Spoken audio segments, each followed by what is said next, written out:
ओम शांति। अव्यक्त मुरली रिवाइज 2-10-81। सार। सदा मिलन के झूले में झूलने का आधार। आज चारों ओर के याद में रहने वाले बच्चों को बाप दादा साकार व आकार में सम्मुख देखते हुए याद का रिस्पॉन्ड पदम गुणा याद प्यार दे रहे हैं। कोई तन से कोई मन से एक ही मिलन के संकल्प में एक ही याद में स्थित हैं। बाप दादा खजाना तो दे ही चुके हैं, साकार द्वारा आकार अव्यक्त रूप द्वारा सर्व खजानों के मालिक बना चुके हैं। जब सर्व खजानों के मालिक बन गए तो बाकी क्या रह गया है? कुछ रहा है? बाप दादा तो सिर्फ मालिकों को मालिकम सलाम करने आए हैं। देखने में तो मास्टर बन ही गए हो, बाकी क्या रह गया है? सुनने का हिसाब निकालो और सुनाने वाले का भी हिसाब निकालो। अथा सुन लिया, अथा सुना लिया। सुनते सुनते सुनाने वाले भी बन गए, तो सुनाने वालों को क्या सुनना है? आप लोगों का ही गीत है, अनुभव का गीत गाते हो। पाना था वो पा लिया, अब काम क्या बाकी रहा? यह किसका गीत है? ब्रह्मा बाप का है, वह ब्राह्मणों का भी है। यही गीत है ना आपका? तो बाप भी पूछते हैं, काम क्या बाकी रहा? बाप आप में समा गए और आप बाप में समा गए। जब समा गए तो बाकी क्या रह गया? समा गए हो या समा रहे हो, क्या कहेंगे? समा गए व समा रहे हो। नदी और सागर का मेला तो हो ही गया ना। समाना अर्थात मिलन मनाना, तो मिलन तो मना लिया ना। सागर गंगा से अलग नहीं, गंगा सागर से अलग नहीं। गंगा सागर का अविनाशी मेला है। समा गए अर्थात समान बन गए। समान बनने वालों को बाप दादा भी स्नेह की मुबारक देते हैं। इस बारी बाप दादा सिर्फ देखने आए हैं, मालिकों की आज्ञा मानकर मिलने के लिए आ गए हैं। मालिकों को ना नहीं कर सकते हैं, तो जी हाजिर का पाठ पढ़कर हाजिर हो गए हैं। ऐसे ही तत्वम बाप दादा आदिकाल से तत्वम का वरदान ही दे रहे हैं। संकल्प और स्वरूप दोनों में तत्वम के वरदानी हो, धर्म और कर्म दोनों में तत्वम के वरदानी हो। ऐसे वरदानी सदा समीप और समान के अनुभवी होते हैं।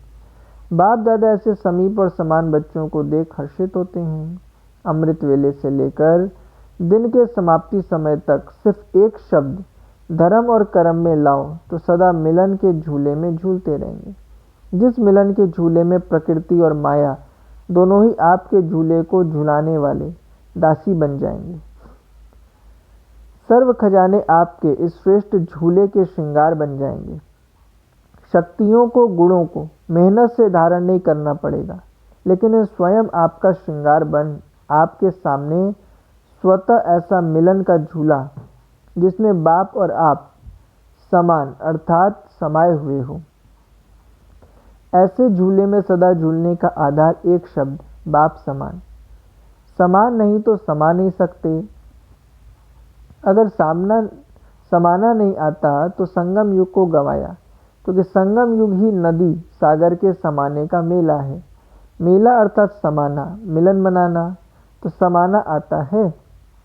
मेला नहीं मनाते तो क्या करते? झमेला करते। तो या है झमेला या है मेला। बच्चे कहते हैं अकेला हूँ, लेकिन बाप कहते अकेला होना ही नहीं है। जिसको अकेला कहते हो उसमें भी साथ है। संगम युग है ही कंबाइंड रहने का युग। बाप से तो अकेले नहीं हो सकते ना, सदा के साथी हैं। बाकी छोटे छोटे बच्चे झमेले में फंस जाते हैं, और झमेले भी अनेक हैं, एक नहीं। मेला एक है, झमेले अनेक। मेले में रहो तो झमेले समाप्त हो जाए। अब तो संपन्नता के प्रालब्धि बनो। अल्पकाल की प्रालब्ध को समाप्त कर संपूर्णता के संपन्नता की प्रालब्ध को अनुभव में लाओ।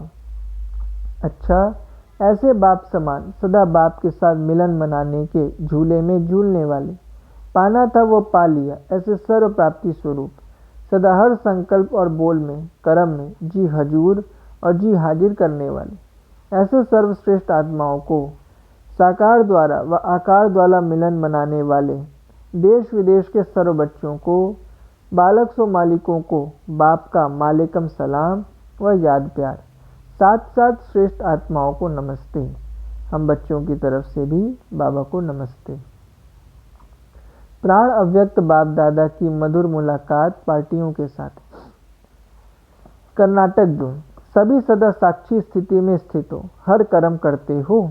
जो साक्षी हो कर्म करते हैं उन्हें स्वतः ही बाप के साथीपन का अनुभव भी होता है।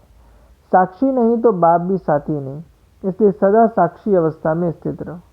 देह से भी साक्षी। जब देह के संबंध और देह के साक्षी बन जाते हो तो स्वतः इस पुरानी दुनिया से साक्षी हो जाते हो। देखते हुए संपर्क में आते हुए सदा न्यारे और प्यारे, यही स्टेज सहज योगी का अनुभव कराती है। तो सदा साक्षी इसको कहते हैं साथ में रहते हुए भी निर्लेप। आत्मा निर्लेप नहीं है, लेकिन आत्म अभिमानी स्टेज निर्लेप है, अर्थात माया की लेप व आकर्षण से परे है। न्यारा अर्थात निर्लेप। तो सदा ऐसी अवस्था में स्थित रहते हो, किसी भी प्रकार की माया का वार ना हो। बाप पर बलिहार जाने वाले माया के वार से सदा बचे रहेंगे। बलिहार वालों पर वार नहीं हो सकता। तो ऐसे होना, जैसे फर्स्ट चांस मिला है वैसे ही बलिहार, और माया के वार से परे रहने में भी फर्स्ट। फर्स्ट का अर्थ ही है फास्ट जाना। तो इस स्थिति में सदा फर्स्ट, सदा खुश रहो, सदा खुश नसीब रहो। अच्छा, जैसे बाप के गुणों का वर्णन करते हो वैसे स्वयं में भी वे सर्व गुण अनुभव करते हो। जैसे बाप ज्ञान का सागर, सुख का सागर है, वैसे स्वयं को भी ज्ञान स्वरूप, सुख स्वरूप अनुभव करते हो। हर गुण का अनुभव सिर्फ वर्णन नहीं, लेकिन अनुभव। जब सुख स्वरूप बन जाएंगे तो सुख स्वरूप आत्मा द्वारा सुख की किरणें विश्व में फैलेंगी, क्योंकि मास्टर ज्ञान सूर्य हो। तो जैसे सूर्य की किरणें सारे विश्व में जाती हैं, वैसे आप ज्ञान सूर्य के बच्चों के ज्ञान, सुख, आनंद की किरणें सर्व आत्माओं तक पहुंचेंगी। जितने ऊंचे स्थान और स्थिति पे होंगे उतना चारों ओर स्वतः फैलते रहेंगी। तो ऐसे अनुभवी मूर्त हो।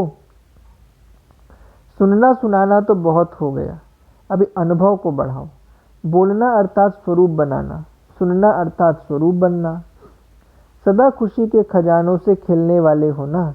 खुशी भी एक खजाना है, जिस खजाने द्वारा अनेक आत्माओं को माला माल बना सकते हो। आजकल विशेष इसी खजाने की आवश्यकता है। और सब है लेकिन खुशी नहीं है। आप सबको तो खुशियों की खान मिल गई है, अनगिनत खजाना मिल गया है। खुशी के खजाने में भी वैरायटी है ना।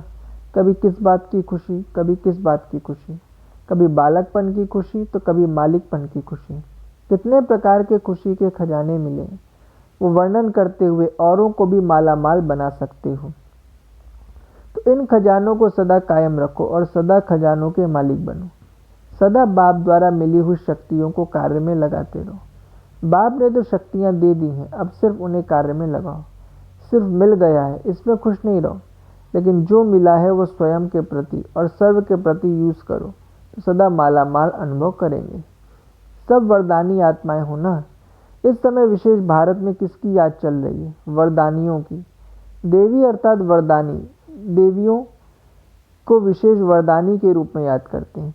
तो ऐसा महसूस होता है कि हमें याद कर रहे हैं, अनुभव होता है।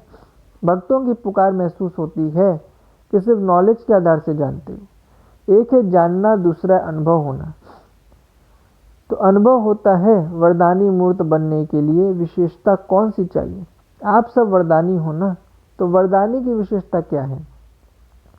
वे सदा बाप के समान और समीप रहने वाले होंगे। अगर कभी बाप समान और कभी बाप समान नहीं, लेकिन स्वयं के पुरुषार्थी, तो वरदानी नहीं बन सकते, क्योंकि बाप पुरुषार्थ नहीं करता लेकिन सदा संपन्न स्वरूप में है। तो अगर बहुत पुरुषार्थ करते हैं तो पुरुषार्थी छोटे बच्चे हैं, बाप समान नहीं। समान अर्थात संपन्न। ऐसे सदा समान रहने वाले सदा वरदानी होंगे। अच्छा, अव्यक्त मुरली से चुने हुए महावाक्य, प्रश्न उत्तर। प्रश्न: पिछले जन्मों के हिसाब किताब के बोझ को समाप्त करने वाले भी वर्तमान समय कौन सा बोझ अपने ऊपर चढ़ा लेते हैं? उत्तर: यदि ब्रह्मा कुमार कुमारी व विश्व सेवाधारी कहलाकर कोई विकल्प व विकर्म करते हैं तो 100 गुना बोझ चढ़ जाता है।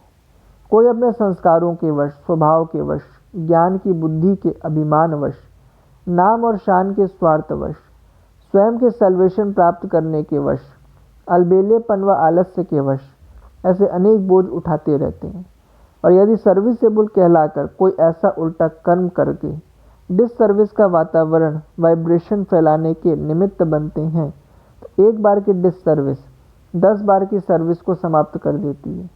वह भल समझते हैं कि मैं बहुत सर्विस करता हूँ, लेकिन खाता खाली होता है।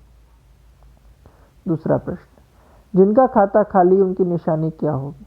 उत्तर, उन्हें याद में शक्ति व प्राप्ति का अनुभव नहीं होगा, अंदर की संतुष्टता नहीं होगी।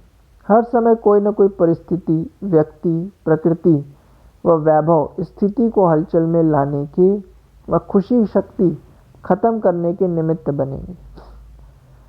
बाहर से खुश मिजाज व पुरुषार्थी समझेंगे, लेकिन अंदर बिल्कुल उलझन में होंगे। तीसरा प्रश्न, यदि नाम शान का खाता फुल है और खजानों का खाता, अनुभूतियों का खाता खाली है, तो उसकी निशानी क्या होगी? उत्तर, ऐसी आत्मा स्वयं विघ्नों के वश होने के कारण सेवा के कार्य में विघ्न रूप बन जाती है। वेट, बोझ बढ़ने के कारण अनेक प्रकार के मानसिक व्यर्थ चिंतन व मानसिक अशांति रूपी अनेक रोग पैदा हो जाते हैं। उनके पुरुषार्थ की रफ्तार तीव्र नहीं हो सकती। वो प्लान बनाएंगे कि यह करेंगे, लेकिन सफल नहीं हो सकते। ऐसी वेट वाली आत्माएं जो विघ्न रूप व डिससर्विस के निमित्त बनती हैं, बाप को अर्पण किया हुआ अपना तन मन व ईश्वरीय सेवा अर्थ मिला हुआ धन अपने विघ्नों के कारण वेस्ट करती हैं, अर्थात सफलता नहीं पाती। उनके वेस्ट करने का भी बोझ चढ़ता है। इसलिए पापों की गहन गति को भी अच्छी रीति जानकर वेस्ट मत करो और वेट कम करो। धर्मराजपुरी में जाने के पहले अपना धर्मराज बनो। अच्छा, ओम शांति। वरदान, कारण को निवारण में परिवर्तन कर सदा आगे बढ़ने वाले समर्थी स्वरूप। स्पष्टीकरण, ज्ञान मार्ग में जितना आगे बढ़ेंगे उतना माया भिन्न भिन्न रूप से परीक्षा लेने आएगी, क्योंकि यह परीक्षाएं ही आगे बढ़ाने का साधन है, न कि गिराने का। लेकिन निवारण के बजाय कारण सोचते हो तो समय और शक्ति व्यर्थ जाती है। कारण के बजाय निवारण सोचो और एक बात की याद की लगन में मगन रहो, तो समर्थी स्वरूप बन निर्विघ्न हो जाएंगे। स्लोगन, महादानी वह है जो अपनी दृष्टि, वृत्ति और स्मृति की शक्ति से शांति का अनुभव करा दे। महादानी वह है जो अपनी दृष्टि, वृत्ति और स्मृति की शक्ति से शांति का अनुभव करा दे। अच्छा, ओम शांति।